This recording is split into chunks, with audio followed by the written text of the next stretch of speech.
Voilà, le dialogue est-il encore nécessaire pendant ce temps? Quand on voit des sorties médiatiques, on a vu un ancien kabyliste dire qu'il n'y aura pas de dialogue aussi longtemps que les troupes ne vont pas quitter. Il y a d'autres qui continuent beaucoup plus à demander dialogue. On a vu Jean-Marc Akabound aller certainement au Luanda, il pourrait aussi aller aux États-Unis pour ces dialogues. D'autres parleraient du 5 février. Est-ce que c'est encore nécessaire? Maître Joël Kitenge, bienvenue. Merci beaucoup. Salutations aux Congolais. Bien portant. Dieu nous fait grâce. Jusqu'ici, ça va. Alors, peut-on encore espérer à la tenue du dialogue avec toutes les tergiversations qu'on est en train de constater? Le dialogue, sous la méthode ou le modèle africain, c'est inévitable. Nos sociétés sont construites dans l'oralité. Et l'oralité qui veut dire dialoguer, discussion, la parole. Et c'est ça la culture orale qui fait l'homme africain. Nous écrivons peu et nous lisons aussi, pour ne pas se féliciter, moyennement, mais nous dialoguons plus.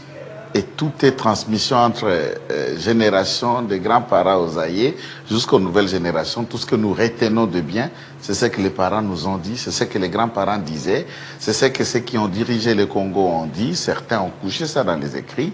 Et le dialogue est inévitable. Il faut seulement bien construire ça. Construire ça, voir ce qu'on poursuit. Puisqu'en dialoguant, on poursuit un objectif. Même quand il y a un conflit en famille, qu'il y a l'initiative à ce que les membres de famille se parlent, c'est au vu de résoudre un besoin. Alors, les dialogues et les réalités que le Congo fait face. Quel est le point commun? Puisqu'on veut dialoguer pour venir pallier à quel besoin? À quel souci, à quelle réalité? On veut faire avancer l'État, on veut faire avancer les institutions. Est-ce que les dialogues, c'est pour faire débat aussi à l'évolution ou aux retouches de certains textes qui gouvernent l'État? Les dialogues, c'est pour permettre, par exemple, ceux qui sont en dehors des institutions, de trouver une portion de pouvoir et de se faire une santé politique et financière. Ou les dialogues, c'est puisqu'on est agressé. Et que ce dialogue va venir mettre fin à l'agression. Et ce sont ces questions-là. Alors, ne nous trompons pas de fusil d'épaule, puisque au fond, ce n'est pas le Congolais qui dialogue. Quand on dit Congolais de manière pratique, même si je ne dis pas que c'est nous qui faisons la politique, nous ne sommes pas Congolais, mais généralement le dialogue, c'est au profit et au bénéfice des acteurs politiques. Et ces acteurs, du point de vue des pourcentages de ce que constitue l'État congolais, c'est même pas 5% de la population qui est active en politique. La majeure de la population est à autre chose. Ils sont pasteurs, ils sont dans les affaires, ils sont étudiants, ils sont dans l'administration publique. Mais souvent, quand il y a discussion, c'est les acteurs politiques. Même quand il y a partage des postes ou des responsabilités, c'est les acteurs politiques qui s'en profitent. Alors, utilisez le dialogue comme un moyen expiatoire de nos fautes, de nos péchés, de nos crimes. Utilisez le dialogue pour un moyen de faiblard politique, par exemple, des gens qui, leurs partis politiques ne fonctionnent presque plus, ils n'ont plus de santé existentielle en politique. La voie de sortie pour lui donner une fenêtre d'existence politique sur le dialogue. Utiliser le dialogue comme une méthode à encourager les crimes, ou utiliser le dialogue comme une arme de consolidation des institutions et de renforcement de l'unité nationale en vue de faire face aux éventuels dont l'État est en train de faire face. C'est à ce titre-là. Puisque tout est vague. Des artisans qui pensent qu'il faut qu'il y ait dialogue. Ceux qui proposent le dialogue, ceux qui se proposent à être le modérateur du dit dialogue. Tout est amalgame là-dedans et ça prête énormément à confusion. Mais en politique, ça ne me surprend pas. Qu'on dialogue ou qu'on discute et ça ne me choque pas. Parce qu'aujourd'hui, tel qu'on voit, on voit le président angolais qui s'implique encore de nouveau après le premier round qui n'a pas été à la hauteur. Bon, qui n'a pas été, pas à la hauteur, mais qui n'a pas été, jusqu'à ceux qui sont allés au niveau de Doha. Est-ce qu'il continue toujours à avoir confiance aux acteurs congolais? D'abord, la question qu'il y a, pour qu'on discute, et que nous devons avoir besoin des normes, se faisant j'allais dire, se disposant comme interlocuteur ou intermédiaire ou facilitateur du dialogue, il y a 3 facettes qu'il faut retenir. À l'initiative, le dialogue est une proposition des clergés, donc des hommes d'église, pas seulement clergés, même protestants, et après il y a approchement même d'un certain leader des communautés dites de réveil. Il y a une méfiance entre la position de nous, politiques, ceux qui sont au pouvoir et certains qui sont à l'opposition, la confiance qu'il y a vis-à-vis des animateurs, entre guillemets, religieux. Crise de confiance par rapport aux différentes prises de position. Il y a crise de confiance qui se traduirait même à une sorte de méfiance entre acteurs politiques entre eux. Et à ce stade, il y a nécessité de trouver un neutre. Ce n'est pas un secret. Le régime ne fait pas confiance aux animateurs de l'Église catholique. Je dis bien animateurs, pas l'Église. Aux animateurs de l'Église catholique et protestants, pas l'Église. Et d'un côté, certains de l'opposition trouvent que les vrais interlocuteurs, ce sont ces hommes-là. Le mieux qu'il y a, c'est ni l'Église catholique, ni l'Église protestante, encore moins l'Église de réveil, un autre acteur, et à ce moment-là, peut-être Lorenzo pourrait être utile à cette carte. Par contre, la voix comme la mienne, ou c'est de mon parti, je ne dis pas c'est la voix de mon parti, puisque devant ce plateau, je ne parle ici mandat de mon parti pour l'engager, c'est mon point de vue en tant que citoyen congolais pour analyser la situation. Je ne suis pas pour le dialogue dans le format tel qu'expliqué. Expliqué par qui? Voilà, par Lorenzo ou par... Par un certain nombre d'acteurs. Je les ai résumés tous. Oui. Clergés, acteurs facilitateurs, acteurs participants, je dis d'un côté un NEMO opposition et de l'autre côté la majorité. Tel que ça s'exprime. Sur le format. Puisque le dialogue en politique, je l'ai dit par principe, je ne m'oppose pas. Mais le format tel qu'expliqué, je me dis, ce dialogue ne servira à rien et ça va résoudre aucun problème. Ce dialogue ne va qu'accentuer la méfiance et renforcer la même situation que les Congolais subissent depuis plus de 32 ans maintenant. Pourquoi? S'il faut parler du dialogue, comme beaucoup de gens estiment que du point de vue militaire, il y a de quoi débattre là-dedans, le conflit de 1994 à 2026, nous parlons au moins de 32 ans que l'État rwandais mène ses inscriptions, ses occupations, ses différentes rébellions, massacres, et nous enregistrons parmi nos frères et sœurs de millions de morts d'entre les Congolais. Et à chaque occasion que ceci est fait, il ne cesse de recruter certains d'entre nous, puisque dans chaque mouvement où les Rwandais se mettent en musique contre l'État congolais, il y a des Congolais qui l'accompagnent et qui tentent de tirer les draps légitimement pour habiller les revendications rwandaises avec quelques inégalités, quelques situations qui est purement congolo-congolais. Et si aujourd'hui, nous allons dialoguer par le fait que le Rwanda, l'agresseur, va capituler. Pourquoi? Puisqu'il a vu le Congolais se réunir, le Congolais dialoguer, et le Rwanda va dire non, maintenant là, je comprends que les Congolais sont unis, je comprends que les Congolais comprennent la marge de les enjeux qu'il y a pour leur pays. Je prends les armes, mes hommes et tout, non, on rentre au Rwanda. Entre-temps, dans ces velléités, par exemple, le tout récent narratif que Kagame a développé pour dire que la question du Nord et du Sud Kivu n'est pas nécessairement M23 ou AFC, il y a aussi un poids historique. Des causes profondes. Exactement, des causes profondes, comme il l'a dit, mais il est allé un peu en détail cette fois-ci. Il dit que ça a été mal tracé. Mal tracé, que certains territoires, dont Rutshuru, Masisi et tout ça, appartiendraient au Rwanda. La réponse est du professeur Ndayouel qui n'a pas tardé, qui a remonté, retracé les pas de l'histoire depuis pour démontrer d'ailleurs que c'est le Congo qui a réclamé par exemple les territoires qui sont autour de Gisenyi comme partie intégrante de la République démocratique du Congo et non pas le contraire. Est-ce que le président rwandais, je ne sais pas, est-ce que lui il a dit qu'il veut que ces territoires reviennent, ou pour lui il veut que ces gens-là restent, et restent là, qu'ils ne souffrent pas d'être beaucoup plus marginalisés. Parce que ça a été mal retracé et qu'aujourd'hui, il y a des peuples rwandophones qui seraient beaucoup plus marginalisés, selon lui, hein, qui seraient beaucoup plus marginalisés au Congo, que pour lui, ils peuvent rester, mais qu'ils ne soient pas marginalisés parce que ça a été mal coupé. Non, Jean-David, mais c'est la folie. Je crois que c'est le drame de l'Afrique d'avoir de tels présidents peu informés du point de vue de l'histoire de l'Afrique et suffisamment moins outillés scientifiquement pour parler à peu près d'un raisonnement presque inattendu du point de vue du point international. Même quand les rapports de force est discutable. Nous avons, je prends un autre aspect d'un autre peuple qu'il y a au Katanga, dans le Gabandundu, au Kasaï et tout ça, qui constitue un des plus grands royaumes du Moiteyaf. Je prends le peuple Tchokwe, qui se trouve être en Angola, qui sont en Zambie, qui sont au Grand Bandundu, à Chikapa, dans le Kasaï, et ainsi de suite. Et le président congolais, qui sait que le Moiteyaf est le chef de cette population, dit non, je vais en Angola, pour assurer la protection de Tchokwe.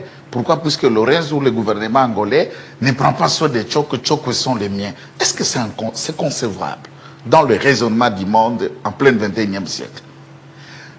Un État sécurise sa population pour promouvoir la politique sociale, les politiques publiques qui met chaque personne, chaque ethnie comme acteur du développement de sa communauté, de son village et de sa propre personne. Et il n'appartient pas à un État qui traverse ses frontières pour aller sécuriser un peuple, même quand linguistiquement, physiquement ou du point de la faciès, les racines peuvent remontrer de là. Et si tel est le cas, chaque État au monde ferait cela. Nous avons les Bakongo, nous avons les Bateke à Kinshasa, nous avons les Bateke à Brazzaville. Et Sassou passera aussi un jour. Il vient ici au plateau de Bateke, il dit qu'il y a le Mobondo dans les plateaux de Bateke, les Bateke sont en train d'être marginalisés par le Bayaka, et moi, Sassou Nguesso, puisque les Bateke sont à Brazzaville, je viens de sécuriser. Et je voudrais maintenant que les Bateke dictent. Vous imaginez un peu ça? Il y a aussi les Mba au niveau du Katanga. Ainsi de suite. Zambie, tout ça. Ainsi de suite. Il y a ainsi de suite, même les Babemba. Même les Babemba qui sont à Kasenga, ou les restes. On a assisté à un scénario il n'y a pas longtemps au Katanga, où il y a un chef Mbemba de la Zambie qui vient de l'autre côté, c'est la même langue, il n'y a pas d'interprète. Donc, vice-versa, on peut parler même la Zambie qui peut venir à Kasenga pour sécuriser ceux qui sont à Kasenga, ou ceux qui sont à Kasenga décident, le gouverneur du Katanga ou le Tshisekedi dit non, je vais en Zambie, puisque les Babemba sont marginalisés. C'est un argument fallacieux. Du point de vue implicite, ça dit autre chose. Si vous allez maintenant dans l'histoire de l'AFDEL, les 300 km carrés à l'intérieur de la République démocratique du Congo qui semblerait être le contrat de la participation ougando-rwandais à côté de l'AFDEL. Et les accords qui en ont suivi par la suite pour l'autonomie de la gestion d'un certain nombre de pourcentages qu'il fallait céder à une catégorie d'ethnie, je ne préfère pas citer, une catégorie d'ethnie qui se trouverait dans l'Ord Kivu et dans le Sud Kivu. C'est dangereux. C'est dangereux. Mais ici au Congo, même en restant dans la logique de Kagame, savez-vous qu'il y a aussi une forte population rwandophone, mais non Tutsi? Non Tutsi. Et oui, je fais allusion aux Hutus. Même au Congo, ils ont même plusieurs connotations, je ne préfère pas aussi pointer du doigt.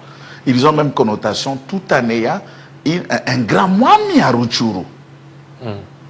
Et cette population est Hutu, et cette population parle le Kinyarwanda. Et quand Kagame parle, il ne parle pas de ce Hutu que lui le qualifie tout simplement Iteramwe ou FDLR.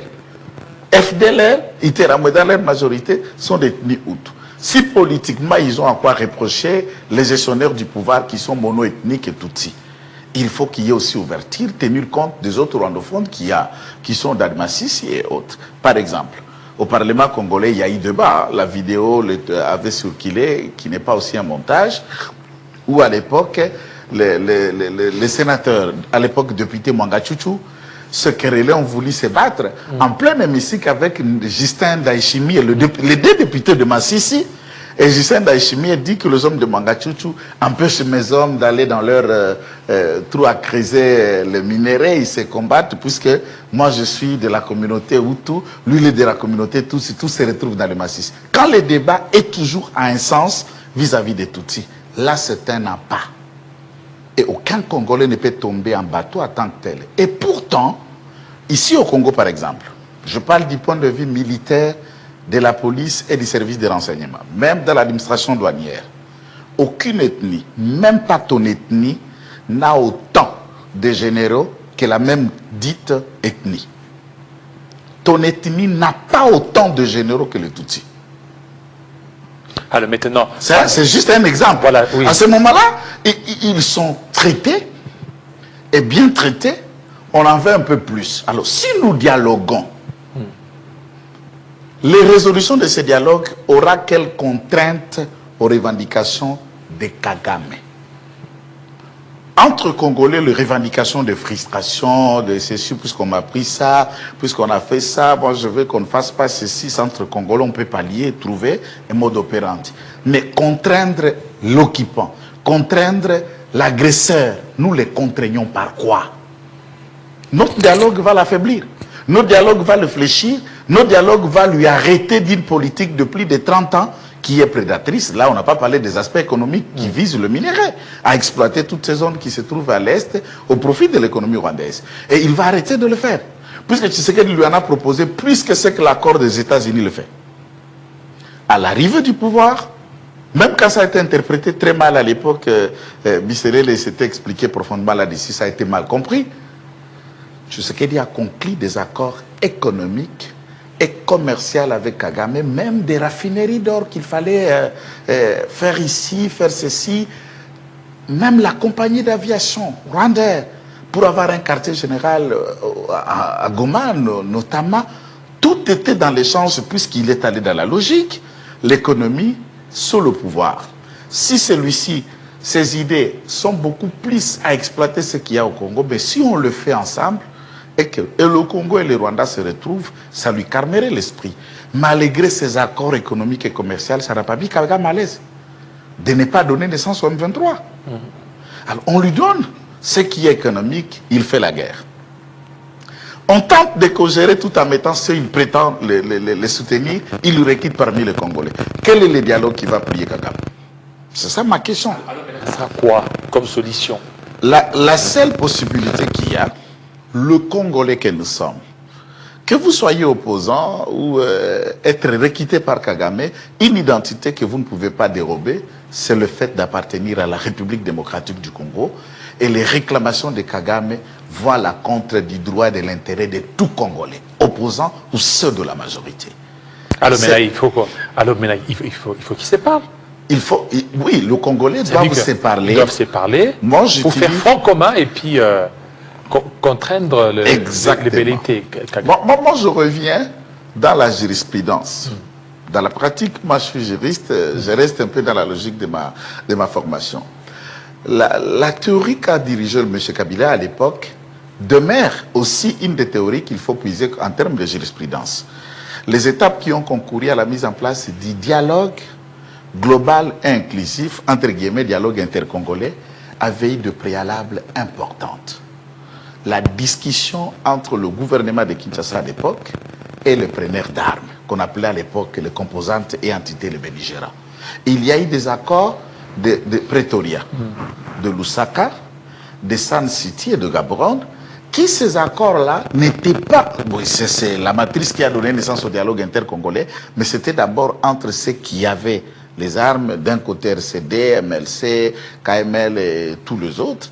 Après que le militaire, les fractions rebelles se mettent d'accord sur le fait de déposer les armes, on a apprécié l'entrée des autres co-dialogués, en fait, j'allais dire, d'autres intervenants comme l'opposition non armée, la société civile, ainsi de suite. C'est dans cette partie où même les camps Tshisekedi vont intervenir, où ils créeront la plateforme pour soutenir le dialogue intercongolais qui était en train d'aller au chaos. Donc, c'est dans ce contexte-là que nous sommes en train de vouloir insister qu'il y a nécessité il y a extrême urgence que le Rwanda et la branche militaire de ces recrutés, qui sont ceux du M23, quittent le territoire, déposent les armes, que les règlements entre la République démocratique du Congo et le Rwanda se terminent. Une fois les troupes rwandaises ne sont plus dans notre territoire et nous restons face entre nous, Congolais, qu'ils soient ceux qui le Rwanda les a recrutés hier, ou ceux qui sont au pouvoir, ou ceux qui ne partagent pas le point de vue avec ceux qui sont au pouvoir, nous pouvons discuter des questions qui nous concernent et de quelle manière avancer. Puisque la crise politique, il n'y en a pas. Nous sommes face à une crise sécuritaire par le fait qu'on a été agressé, mais le dialogue là vient régler quoi? Ceux qui sont au pouvoir ont été élus. Une élection parfaite, je n'en connais pas à travers le monde. Ils sont en train de gérer sous un mandat légal, conformément à la constitution congolaise. Les autres vont vous dire, je suis frustré. À travers les nations, même le ciel, à l'histoire que le diable devienne ce qu'il est devenu aujourd'hui. Il n'a pas commencé par être le diable, il était un ange. Alors, le frustré même au ciel, on en trouve. Alors pour terminer, allons-y vite. Au Katanga, Shula, Sabeti qui veut mettre un gouvernement, parce que le gouvernement qui est là ne lui permet pas. En fait, au Katanga, il y a un problème. Au Katanga. Oui, au Katanga. Martin Kazembe, du point de vue pratique, être intérimaire, c'est prévu par le droit administratif. Mais gérer une province relève aussi des acteurs de confiance. À part l'Assemblée provinciale qui est sous un mandat, le gouverneur aussi est porteur d'un mandat, même quand l'autre est parti, il est dans le même quinquennat dont ils ont été élus dans un ticket. Mais les acteurs qui sont les ministres provinciaux continuent à être le gouvernement de son prédécesseur, qui a été suspendu, Jacques Kaboula Katoué, jusqu'à ce jour, par exemple. Et la campagne, la cupidité demeure encore permanente de manière claire, en train de recevoir les injonctions, les instructions de son prédécesseur, les autres qui le boudent, qui ne l'acceptent pas et qui ne le croient pas, même le cabinet, et encore le cabinet du gouverneur, de l'ancien gouverneur qui était là. Dans cet état de cause, vous n'êtes qu'une étiquette. Et s'il faut rendre compte même devant l'Assemblée provinciale, devant l'autorité hiérarchique à Kinshasa, il va le rendre. Bloqué, alors de quelle manière? Il faut que bloqué. le gouvernement de Kinshasa l'autorise en se référant à la jurisprudence du Lualaba de l'époque, sous Mouyège, pour qu'il aménage. On peut appeler ça d'un réaménagement technique où on ne fera pas partie de tout le monde. Et on ne va pas dire que l'ensemble... Et c'est pour très bientôt comment? Parce qu'il y a des rumeurs sur lesquelles il était ici, il aurait vu le VPM de l'intérieur et que ce dernier lui aurait donné les quitus de faire ça. Certainement, c'est pour très bientôt un gouvernement qui s'annonce au Katanga. Et nous souhaitons que ça se fasse dans le plus vite délai pour affronter un certain nombre de questions qui traînent dans le Haut-Katanga, mais également il y a la grogne de toutes les questions dont il a le devoir de relever les défis aussitôt. Mais également, nous profitons de cette occasion pour tirer l'attention des opérateurs miniers à Kambove, par exemple. À Kambove, on attendrait qu'il y ait une certaine... dame qui passe devant les miniers pour récolter l'argent au nom et pour les comptes de son prédécesseur suspendu, prétendant qu'il rentre bientôt en poste. Ça, c'est la décision du chef. Il peut décider de le retourner, moi je n'ai rien à voir. Il peut décider de les garder, accordant à Kazembe de refaire un gouvernement, mais aller rançonner les miniers au profit de cet argent pour tenter de mettre des enveloppes à Kakissi, à Kinshasa, influer sur la décision tendant à les réhabiliter. Je trouve que ce sont des pratiques. Au regard des accords que nous avons avec les Américains sur la bonne gouvernance, nous devons faire preuve de beaucoup de diligence sur les pratiques de bonne gestion et éviter tout ce qui a trait à la corruption. Oui, parce que vous parlez des miniers, même au niveau de là-bas, il y a eu des grognes qui se sont... Maintenant, où est-ce que vous en êtes? Où est-ce qu'ils en sont? Alors, cette question, moi, ça me préoccupe dans les plus hauts points. Le Katanga, comme ce fit jadis dans le Grand Kasaï, notamment à Mboujima, et quand l'Amiba était encore l'Amiba, il y a une grande catégorie de la jeunesse. Non seulement la jeunesse des Évrais, ceux qui finissent même à l'Inilou et dans nos différentes universités dans la région, et terminent par devenir créseurs. Et le gouvernement de la République n'a pas voulu qu'il n'y ait que des exploitants industriels, ça veut dire ceux qui ont des carrés miniers, dépendant de CAMI, de cadastre minier. On a créé une autre structure SAEMAP, c'est celle qui encadre les coopératives minières et qui regroupe les exploitants de zones, les exploitants artisanaux. Et le président de la République, lors du Conseil des ministres qui avait été tenu au Lualaba à la marge des conférences de gouverneurs, avait instruit au ministère des Mines, après une réunion du Conseil des ministres, de créer les ZEA, donc les zones à exploitation artisanale, pour encadrer tous les jeunes qui exploitent et qui font vivre leur famille et qui font tourner une petite économie informelle. Dans la plupart des carrés miniers, ce sont des exploitants étrangers, chinois, libanais et autres, et sud-africains. Mais les exploitants artisanaux, puisque la SAEMAP, par exemple, Jean-David, la règle elle est simple. Ne peut créer une coopérative minière que celui qui est de nationalité congolaise. Personne ne peut être détenteur d'une coopérative ou diriger une coopérative si vous n'êtes pas congolais.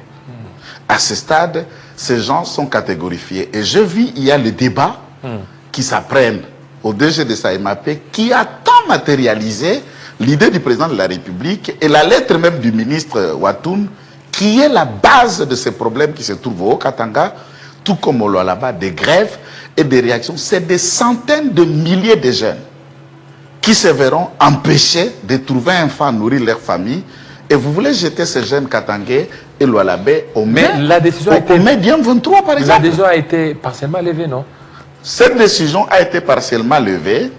Et c'est dans ce cadre-là que la SAEMAP a déployé les inspecteurs dans tous les sites-là pour essayer de voir les permis, l'agrément, tout le document qui permettent le coopérative de manière à fonctionner pour lever cette grogne. On ne peut pas suspendre l'exploitation artisanale puisque ça nourrit énormément de centaines de milliers de familles. Et c'est à ce nom-là que moi je prends parole comme citoyen, comme voix de sans-voix de ceux qui ne sont pas politiciens. Et ils font leur vie comme Océan Tamboué et les autres. Ils font leur vie sans être politiques, mais ils vont dans une carrière, ils rentrent, il se trouve une maison de mère, il a une famille, les enfants qui vont à l'école. Et quand vous les empêchez un secteur d'action, non. On donne les carrés aux Chinois, on peut laisser un petit terrain. Vous aussi, vous pouvez exploiter ici pour faire vivre votre famille. Et c'est comme ça que le Katanga vit. Lorsqu'on a pris des décisions à l'époque à la MIBA, quand on a créé en 2008 Sassine, pas d'exploitation artisanale, eh bien, cette décision en a créé plus de motards. Puisque la plupart des crézers, pour survivre, ils devaient s'acheter une moto et faire les taxis moto. C'est la naissance des taxis moto en 2008 et 2009. Et la crise qui a frappé le Kasaï jusqu'à ce jour. On a besoin de grands exploitants industriels, mais on peut aussi encadrer ces exploitants artisanaux. Voilà, merci beaucoup à vous, maître Joël Kitenge, d'avoir brossé l'actualité en République démocratique du Congo, au Lualaba ainsi qu'au Katanga. Ça n'est fini, fidèles téléspectateurs, vous avez été avec nous depuis 7 heures. Il est 11 heures. Je pense déjà à la minute d'information en langue. Langue, ils sont déjà là. À 13 heures, la grande édition de Christopher Ochokoum. À 17 heures, langue encore. Et 18 heures, Kinshasa Direct avec Arlette Boutella. 19 heures, grâce à l'amour. Portez-vous très bien, à très bientôt. On se voit encore demain. Même heure.